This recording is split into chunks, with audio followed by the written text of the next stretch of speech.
모든 상황 속에서 끝까지 주님을 바라봐라. 요한복음 21장 18절부터 23절까지 우리 한 목소리로 같이 봉독하겠습니다. 내가 진실로 진실로 내게 이르노니 젊어서는 내가 스스로 띠띠우고 원하는 곳으로 다녔거니와 늙어서는 내 발을 벌리리니 남이 내게 띠띠우고 원치 아니한 곳으로 데려가리라. 이 말씀을 하심은 베드로가 어떠한 죽음으로 하나님께 영광을 돌릴 것을 가리키심이라라. 이 말씀을 하시고 베드로에게 이르시되 나를 따르라 하시니 베드로가 돌이켜 예수의 사랑하는 그 제자가 따르는 것을 보니 그는 만찬석에서 예수의 품에 의지하여 주여 주를 파는 자가 누구오니까 묻던 자라라. 이에 베드로가 그를 보고 예수께 여짜오되 주여 이 사람은 어떻게 되겠사옵나이까. 예수께서 가라사대 내가 올 때까지 그를 머물게 하고자 할지라도 내게 무슨 상관이냐. 너는 나를 따르라 하시더라. 23절 이 말씀이 형제들에게 나아가서 그 제자는 죽지 아니하겠다 하였으나 예수님 말씀은 그가 죽지 않겠다 하신 것이 아니라 내가 올 때까지 그를 머물게 하고자 할지라도 내게 무슨 상관이냐 하신 것이리라. 아멘. 여러분, 영적으로 거듭난 사람들은 성숙된 삶을 살아가는데요, 뭐가 다르냐면 바라보는 것이 달라요. 영적으로 거듭나기 전에는 나의 바라봄이 세상을 바라보고 명예를 바라보고 또한 내가 가지고 있는 또 환경을 바라보죠. 그런데 이 영이 열리게 되어지고 또 주님을 만나게 되어지면 바라보는 눈이 달라져요. 우리의 신앙 생활의 싸움은 바라봄의 싸움입니다. 여러분들, 우리의 삶 속에서 내가 행복하냐 행복하지 않느냐의 싸움은 내가 뭐를 바라보고 사느냐의 싸움이에요. 그래서 신앙은 바라봄의 싸움이다, 그렇게 얘기할 수가 있습니다. 어떤 목사님이 제 신방을, 제 젊은 가정 부부의 신방을 가게 되었어요.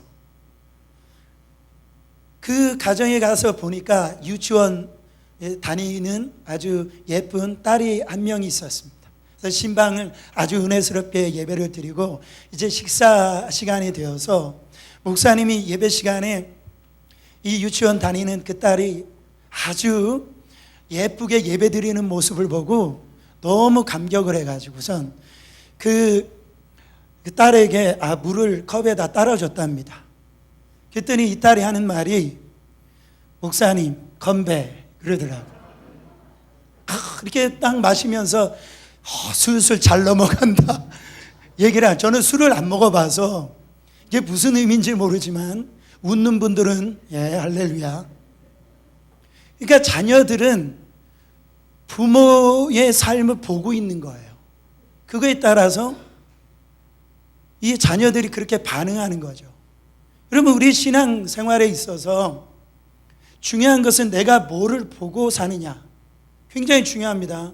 오늘 이 예배를 드리러 오셨지만은 내가 이 예배를 무엇 때문에 이 예배에 오셨는지, 뭘 바라보기 위해서 이 예배를 오셨느냐에 따라서 내가 은혜를 받을 수가 있고, 내가 그냥 종교적으로 왔다가 그냥 갈 수가 있는 거예요. 요한복음 21장은 요한복음의 맨 마지막 장입니다. 이 베드로의 사명을 다시 회복시키는 장면이에요.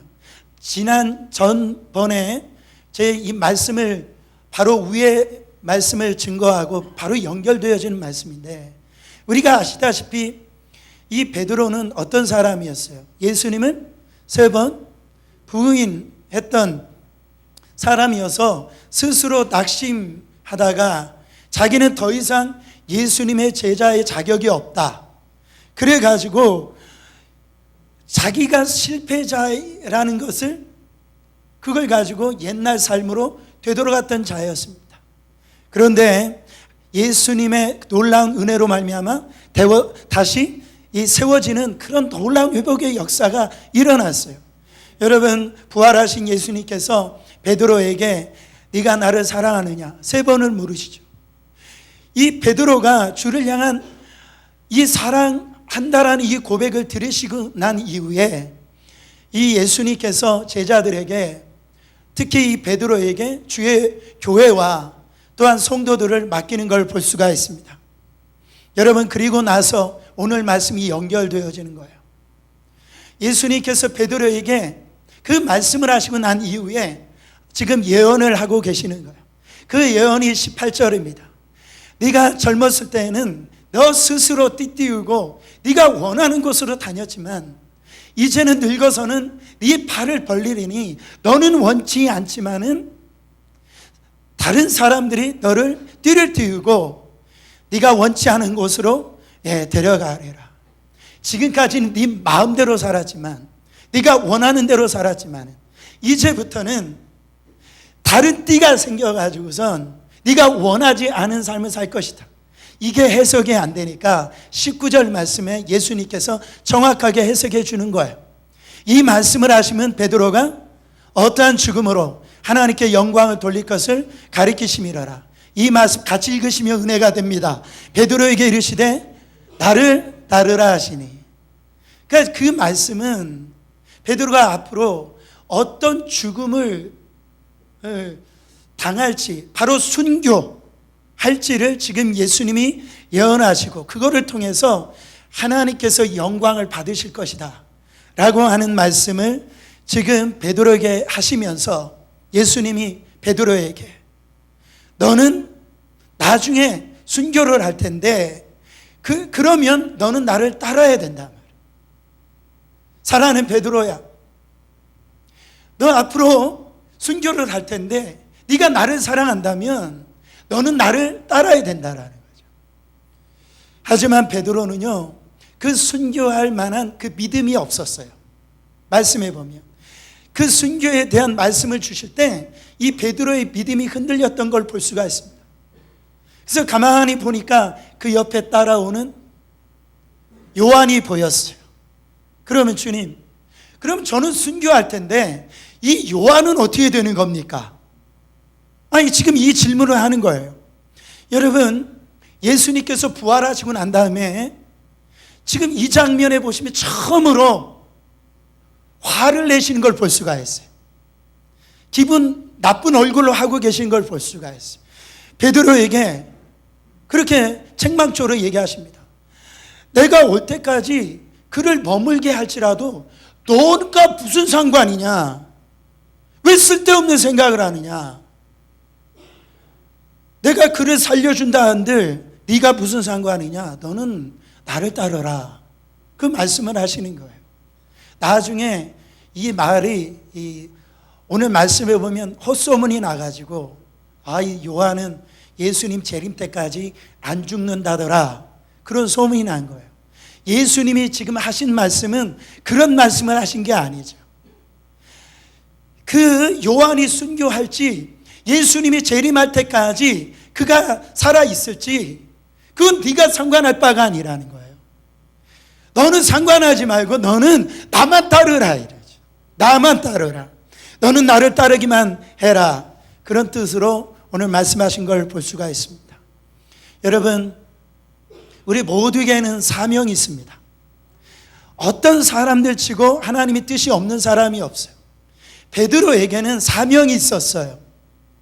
주의 교회와 성도들을 섬길 사명이 있었어요. 그런데 이 베드로가 이 사명을 감당하기 위해서는 걸림돌이 있었다라는 거죠. 그 걸림돌이 뭐였습니까? 지난번에 말씀 증거했던 것처럼 예수님을 3번 부인했던 거였어요. 그러나 그 예수님을 부인한 그 사실을 가운데 그가 좌절감에 빠져 있고 그가 실패감에 빠져 있고 낙심에 빠져 있었지만 예수님이 찾아와 주셔서 그를 치유해 주셨죠. 어떻게 치유해 주셨습니까? 하나님의 엄청난 사랑으로, 예수님의 엄청난 사랑과 용서로 그를 치유해 주셔서 다시 그가 사도로 쓰임 받을 수 있는 그런 하나님의 은혜를 베풀어 주셨어요.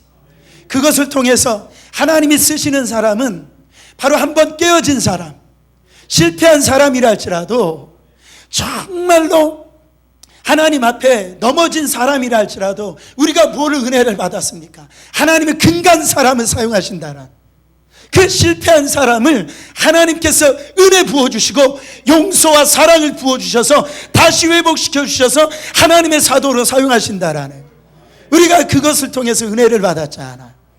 그런데 여러분, 요한복음을 쓴 그 목적은 다른 목적으로 이런 사건을 기술한 게 아닙니다. 요한복음을 왜 썼느냐? 요한복음이 20장 30절부터 31절에 보면 요한복음을 쓴 그 목적이 아주 정확하게 나타나 있습니다. 한번 읽어보세요. 예수께서 제자들 앞에서 이 책에 기록되지 아니하는 다른 표적도 많이 행하셨으나, 많이 행하셨어요.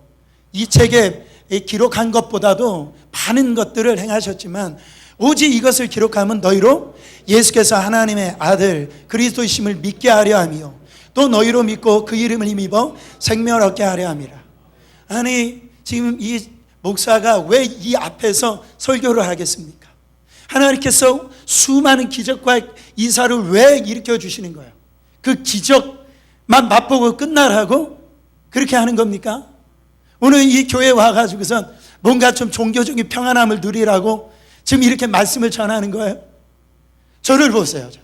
그게 아니에요. 한 말씀이라도 오늘 들어서 여러분의 영혼이 다시 한 번 더 소생케 되어져서, 아, 나는 주님 없이는 살 수 없는 존재구나. 주님 안에서만 나는, 하나님의 은혜로 말미암아 나는 구원받고 영생을 누릴 수 있구나. 그거를 알려주시기 위해서 이렇게 수많은 일들을 하나님께서 이루어 주신 거예요. 그러니까 지금 이 사건도 하나님께서 이 베드로를, 이 사명을 주시고 이 사명을 감당하게 하셔야 되는데, 이 사명을 감당하려면 해결해야 될 문제가 있다라는 거예요. 그게 아까 말했듯이 예수님을 3번 부인했던 옛날의 삶, 그거를 지금 다시 하나님께서 하나님의 사랑과 은혜로 회복시켜 주시고, 오늘 이 베드로의 이름은 반석이었지만 우리가 볼 때 아직은 아니었단 말이죠. 그것은 베드로의 두 번째 문제는 뭐냐면, 베드로는 끝까지 주님을 바라보는 데 실패했다라는 거예요. 베드로는요, 자꾸 주위를 보는 은사가 있었어요. 그래서 바라보는가 하면은 중도에 자꾸 다른 것을 바라본다라는 거죠. 여러분, 환경을 보면서 무너지고 사람을 보면서 베드로의 삶은 무너졌다라는 겁니다. 오늘 이 문제를 예수님께서 베드로를 다루어 주시면서 이제 진정한 사명자로 사용하시기 위해서 이 문제를 요한복음 21장 마지막에 성경에서 기록한 걸 볼 수가 있습니다. 베드로는요, 평소에도 다른 제자에게 신경을 많이 쓴 걸 볼 수가 있어요. 여러분, 예수님께서 십자가에 달려 돌아가신다라는 말씀을 종종 하셨어요. 그때 제자들에게 그런 말을 했을 때, 베드로가 뭐라고 합니까? 베드로가 뭐라고 얘기하냐면, 다 버릴지라도 나는 그렇지 않을 것입니다. 그렇게 예수님에게 얘기를 했단 말이에요. 그냥 선생님, 저는 어떤 경우라도 버리지 않겠습니다, 이렇게 얘기하면 괜찮을 텐데, 다 버릴지라도, 상당한 의미심장한 얘기죠. 이 말은 뭡니까? 저기 있는 요한이 버릴지라도, 안드레가 버릴지라도, 야고보가 버릴지라도 나는 안 버리겠습니다. 나는 그 사람하고 차원이 틀린 사람입니다. 주님, 나는 그런 사람이에요. 아주 교만함이 하늘 끝까지 다 있었던 사람이죠. 어떤 분에게, 집사님 그렇게 예배 빠지고 기도 아니하시면 큰일 납니다. 목사님, 제가 누굽니까? 제가 성경을 얼마나 통독한지 몰라요? 제가 지금까지 얼마나 주를 위해서 헌신했는지 목사님 모르세요? 제가 누굽니까? 베드로가 그랬단 말이죠. 특히 베드로는 경쟁적으로 그 요한, 지금 생각했던 제자가 요한이었던 것 같아요. 말씀해 보면 예수님은 요한에게 내 사랑하는 자라고 별명을 붙여주셨습니다. 내 사랑하는 자. 기가 막힌 말이죠. 예수님께서 제유 만찬하실 때 예수님의 품에 안겨가지고, 예수님, 주님을 팔 자가 누구입니까? 그렇게 물어봤던 그 제자가 요한이에요. 그러니까 베드로의 생각에서 볼 때는 예수님이 베드로 자기보다 요한을 더 사랑하는 것처럼 그렇게 여겼는 것 같아요. 그런데다가 베드로가 몇 번 예수님을 부인했다고요? 3번. 제가 질문할 때는 다 아는 거를 질문합니다. 그러니까 부담 없이 대답을 하세요. 예수님이 몇 번 부인했다고요? 3번. 그리고 예수님이 십자가에 달려 돌아가실 때에 부인했을 뿐만 아니라 저주하고 떠나갔어요. 근데 요한은 이 재판정에도 요한이 있었고, 또한 예수님의 십자가 달려 돌아가실 때에 예수님의 어머니하고 같이 그 십자가 앞에 있었단 말이죠. 여러분 보세요. 요한과 비교할 때 베드로는 자기 자신이 너무 초라했을 거예요. 그렇잖아요. 자기가 수제자라고 했는데 자기 행한 과거 일을 보니까 요한보다 더 나을 모습이 자기한테 없거든요. 그래서 더욱 자신이 순교할 때 요한은 어떻게 되겠는지 그것을 물어보는 것도 아마 베드로 입장에서는 당연한지도 모르겠습니다. 바로 이것이 베드로의 약점이에요. 약점. 베드로는 끝까지 예수님을 바라보지 아니하고 이처럼 주위를 바라볼 때에 언제나 무너졌다라는 거죠. 여러분, 베드로가 풍랑이 있는 그 바다 위를 걸어간 자가 베드로입니다. 한밤중에 예수님이 풍랑 위를, 바다 위를 걸어오시거든요. 그러니까 베드로가 주님이시라면 나도 이 바다를 걷게 해달라고 그렇게 요청하잖아요. 그러니까 예수님이 오라. 그러니까 베드로가 말이죠, 그것도 믿음입니다. 주님을 바라보고 그냥 물결 위를 내디디니까 걸어가는 거예요. 대단한 거 아니겠습니까? 근데 한참 걸어가다 보니 뭐가 보입니까? 파도가 보이죠. 그러니까 두려움에 빠졌어요. 그러더니 그 바다에 빠진 걸 볼 수가 있습니다. 예수님께서 살려달라고 하는 그 베드로를 끄집어 올리면서 뭐라고 얘기합니까? 뭐라고 말씀해요? 왜 믿지 못하느냐? 왜 믿지 못하느냐? 여러분, 우리 삶 가운데 이런 파도들이 일어날 수 있어요. 경제적인 파도, 어떻게 보면 건강의 파도, 내 생각대로 안 되어지는 많은 일들이 일어날 수 있습니다. 근데 주님은 그 어떤 상황에 대해서 한 번도 뭐라고 하지 아니하시고 그 상황 속에서 왜 너 믿음이 없니? 그 상황 속에서 너는 왜 나를 믿지 못하느냐? 그 말씀을 하시는 걸 볼 수가 있습니다. 예수님은 3번 부인할 때도 그랬어요. 끝까지 예수님만 바라보지 못하고 주위에 있는 사람들을 눈치를 보기 시작합니다. 원래 이 계집종이라고 성경이 표현하고 있는데 평상시는 이 계집종이 뭐라고 얘기해도 상관이 없었어요. 근데 자꾸 주위를 살펴보니까 그 계집종의 말 한마디에 너 예수의 당이지. 그러니까 두려움이 오는 거예요. 거기서 실패하는 겁니다. 그래서 여러분, 베드로는 지금 주님 앞에, 예수님 앞에 지금 나와 있을 때 예수님이 베드로에게 지금 똑같은 실수를 지금 또 베드로가 범하고 있는 거예요. 베드로가 또 옆에 사람을 쳐다보는 겁니다. 한눈 팔고 있는 거예요. 여러분, 베드로의 마음이 흔들리는 것을 아시고 예수님께서 그토록 엄히 베드로를 책망하신 걸 볼 수가 있어요.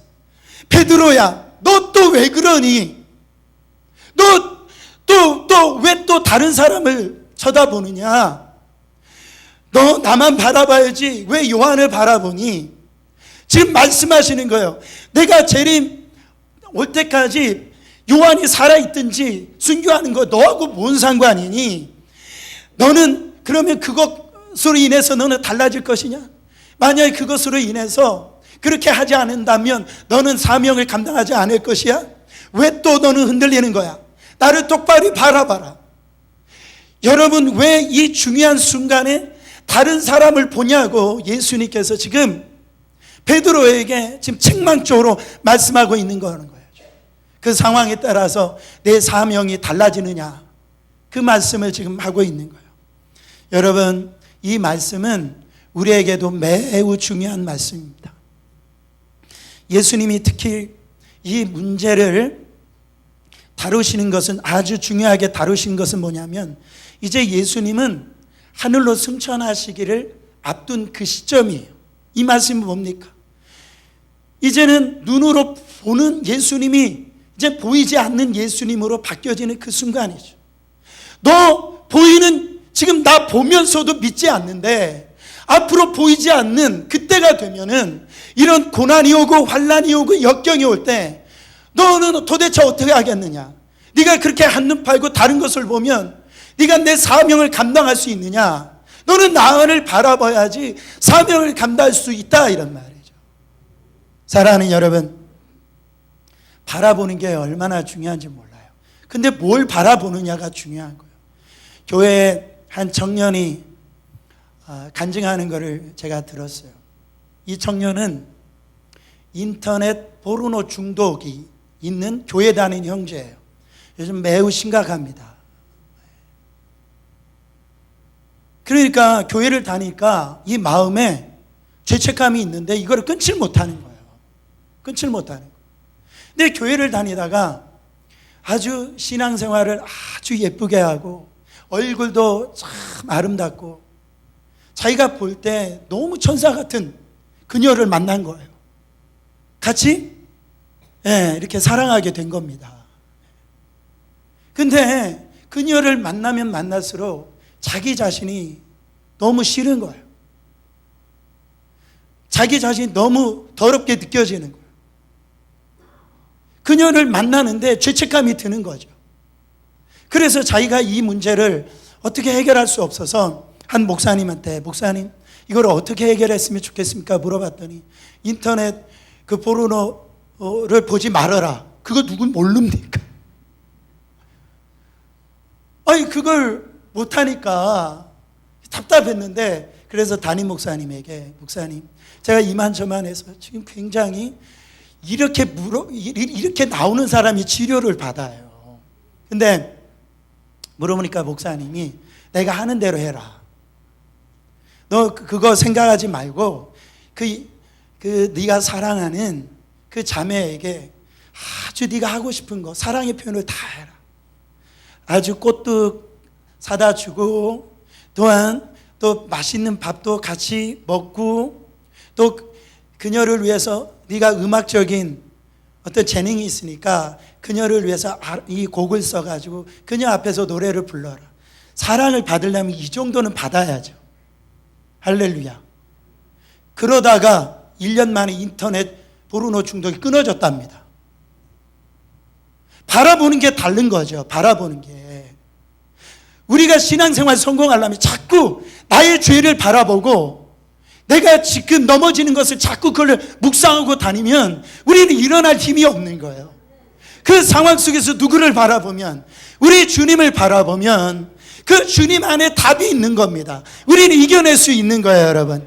예수님을 믿는다라는 것은 이처럼 바라봄의 대상이 바뀌어지는 겁니다. 과거에는 육신의 만족을 바라보고 정말 세상 사람들을 바라보면서 내가 살았다면, 이제는 나의 죄를 위하여 대속의 피를 흘려주신 예수 그리스도를 바라보면서 나는 이제 그리스도를 닮아가는 하나님의 성숙한 삶으로 살아가겠다라고 하는 그 믿음 안에서 살아가는 거죠. 그것은 다 바라봄에 이 대변화가 일어났을 때에 이런 놀라운 은혜가 일어나는 겁니다. 성도 여러분, 예수님을 온전히 믿음의 눈으로 바라보지 못하면 우리는 베드로와 똑같이 되어집니다. 언제나 어디서나 항상 믿음의 주를 우리는 바라봐야 돼. 그래서 히브리서 12장 2절에 보면 함께 봉독합니다. 믿음의 주여 또 온전케 하시는 이인 예수를 바라보자. 그는 그 앞에 있는 기쁨을 위하여 십자가를 참으사 부끄러움을 개의치 아니하시더니 하나님 보좌 우편에 앉으셨느니라. 우리를 온전케 하시는 분은 예수 한 분밖에 없다라는 거죠. 여러분, 순교할까 봐 내가 신앙생활 이렇게 뜨겁게 하면, 잘못하면 내가 선교사로 나가는 거 아니야?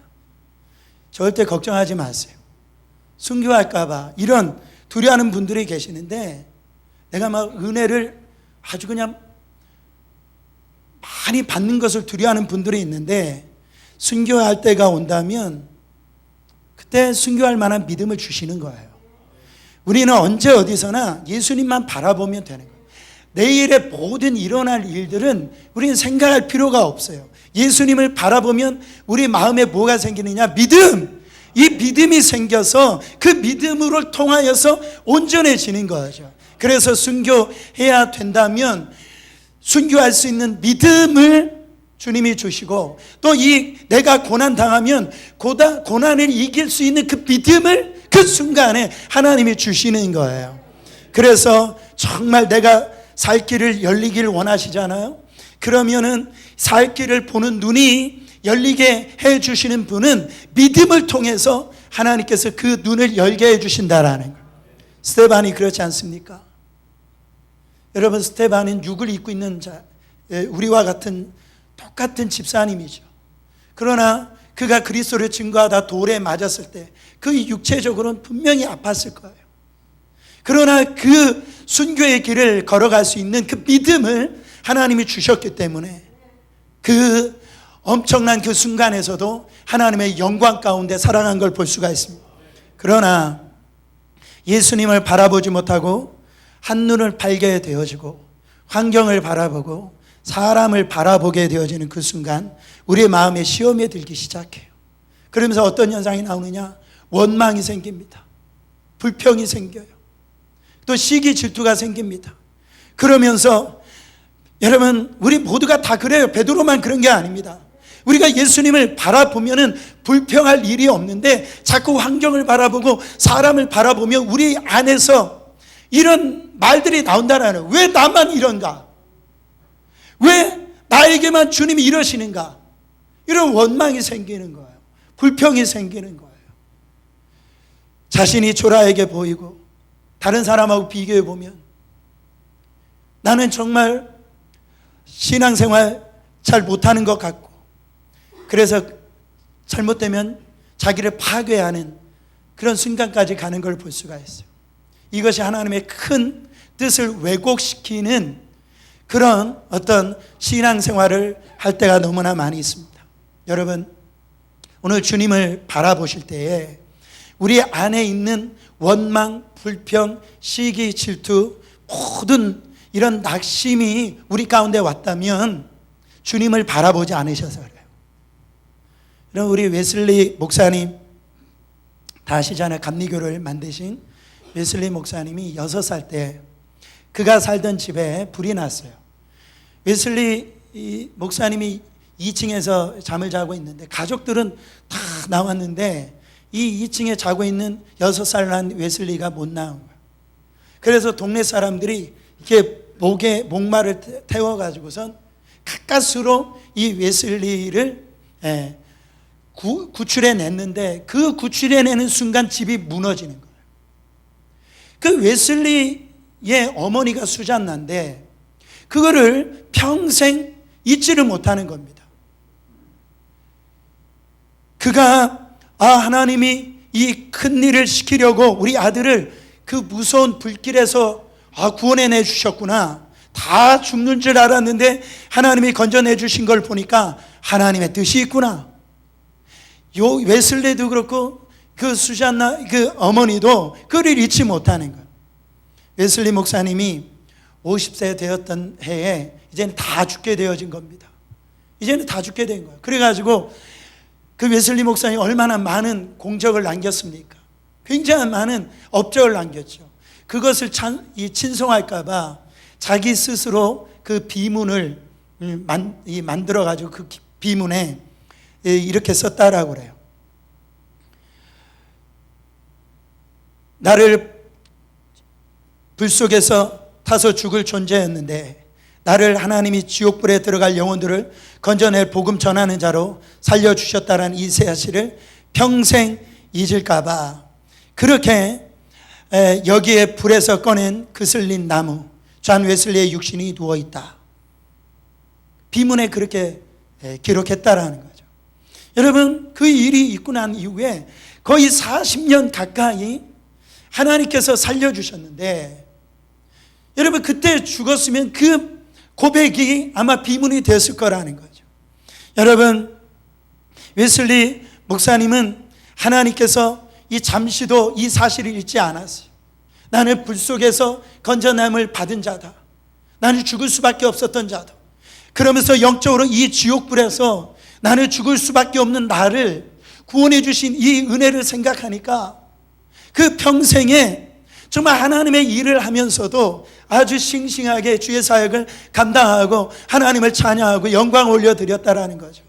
이 웨슬리 목사님이 다른 사람과 비교했을까요? 다른 사람은 저런데 나는 왜 이런가? 그렇게 웨슬리 목사님이 그렇게 비교하면서 사역을 했을까요? 그렇지 않았어요.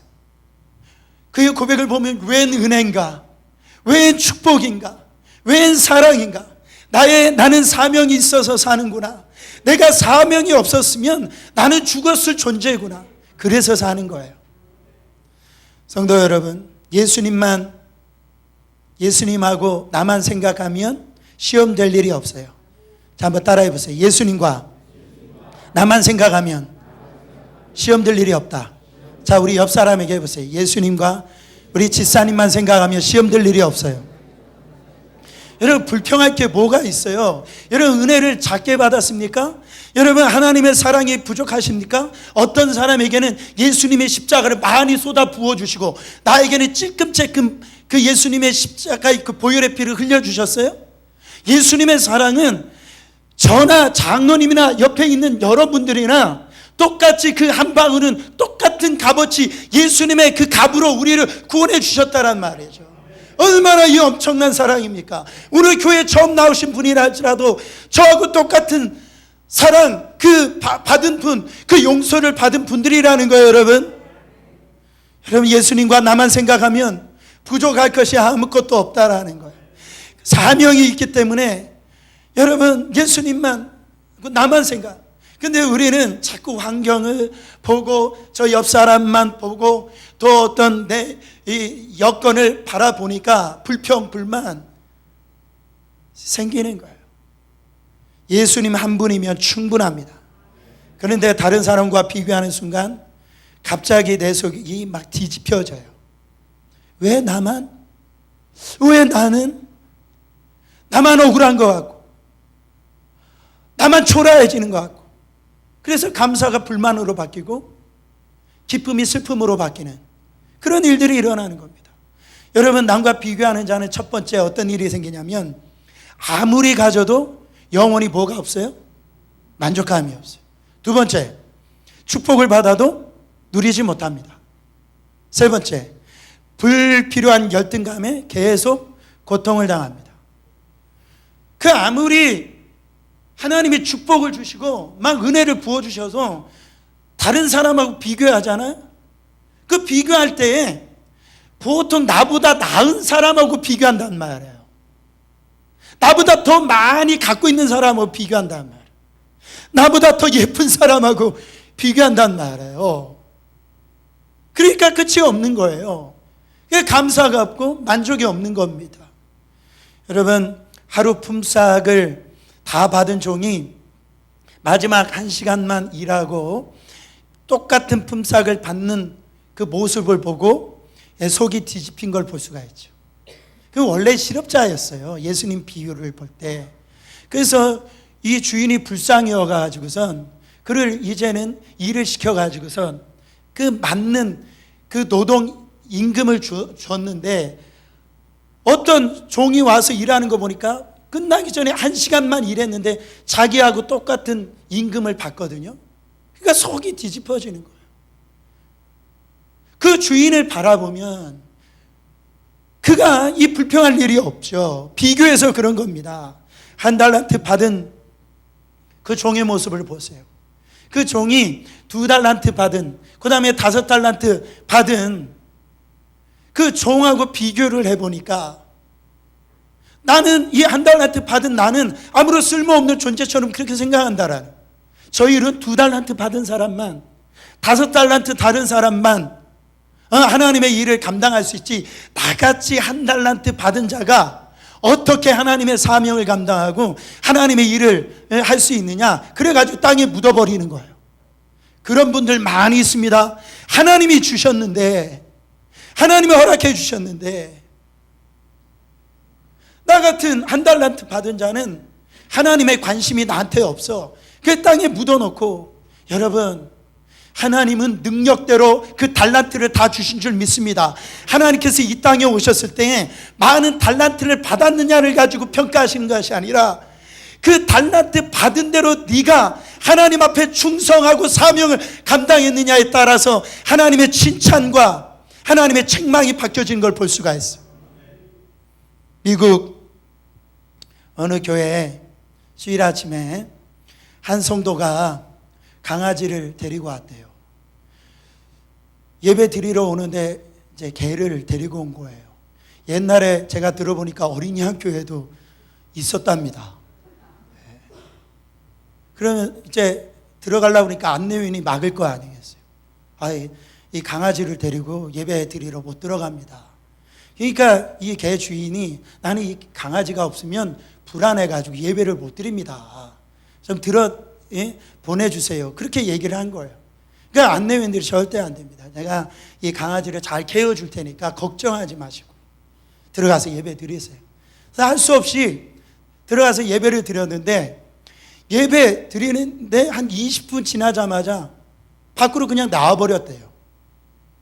왜 나왔냐 보니까 강아지 때문에 너무 불안해가지고선 예배를 못 드리는 거예요.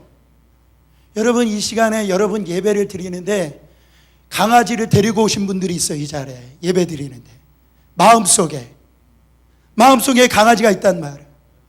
이 한 번의 예배, 주님을 만나야 되는데 그 안에 강아지가 어떤 강아지인지 몰라요. 수많은 강아지들이 있어요. 그래가지고 예배를 드리고 있지만 막 세계를 갖다가 한 바퀴 돌고, 한 바퀴가 뭐예요 지금? 별 걱정을 다 하고 지금 이 자리에 앉아 있는 분들이 딱 없어요. 주님을 바라봐야 우리가 사는데, 그래야 우리가 주님을 만나야 우리의 인생이 바뀌어지는데, 사단이 이 한 시간의 이 예배도 바라보지 못하도록, 주님을 바라보지 못하도록 우리의 마음을 빼앗아가는 거예요. 우리의 생각을 빼앗아가는 거예요. 여러분, 조는 것도 한두 번이죠. 피곤해서 졸 수 있어. 근데 말씀 시작하면 그냥 고요한 밤, 거룩한 밤으로 들어가면 어떻게 되는 거예요? 이렇게. 그것도 문제가 있는 겁니다. 그게 뭐냐? 악한 그 영적인 싸움에서 지금 내가 지고 있는 겁니다.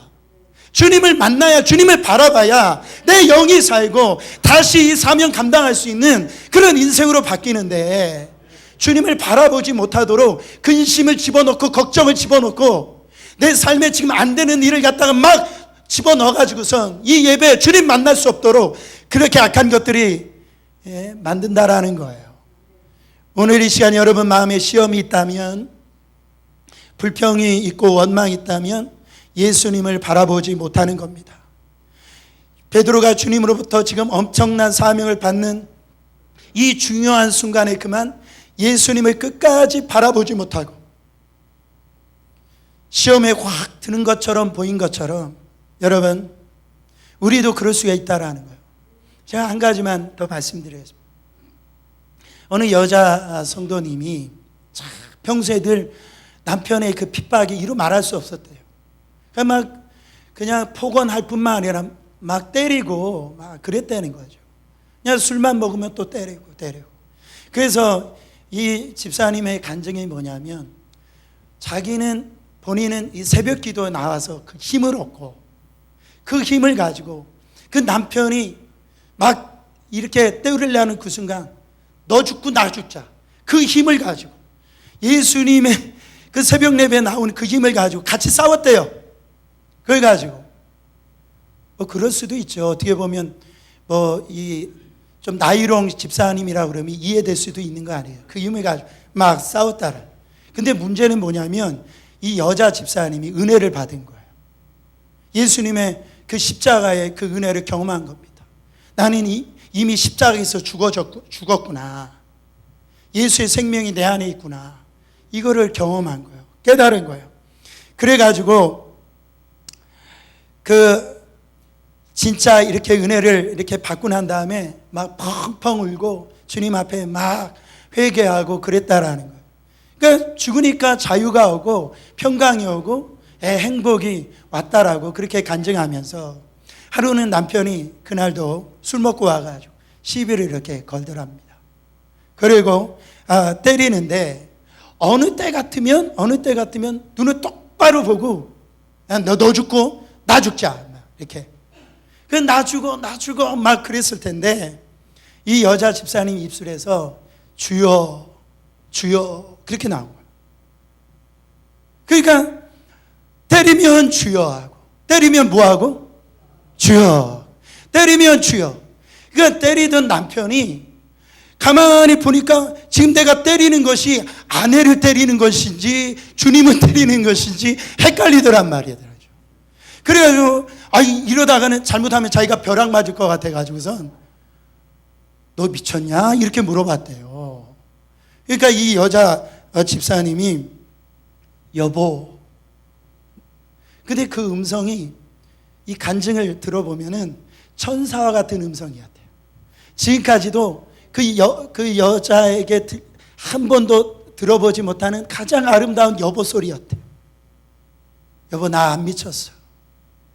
내가 당신이 나를 때리는데 당신이 불쌍하게 보였어. 만약에 당신이 나를 때려가지고 행복해 줄 수 있다면 더 때려.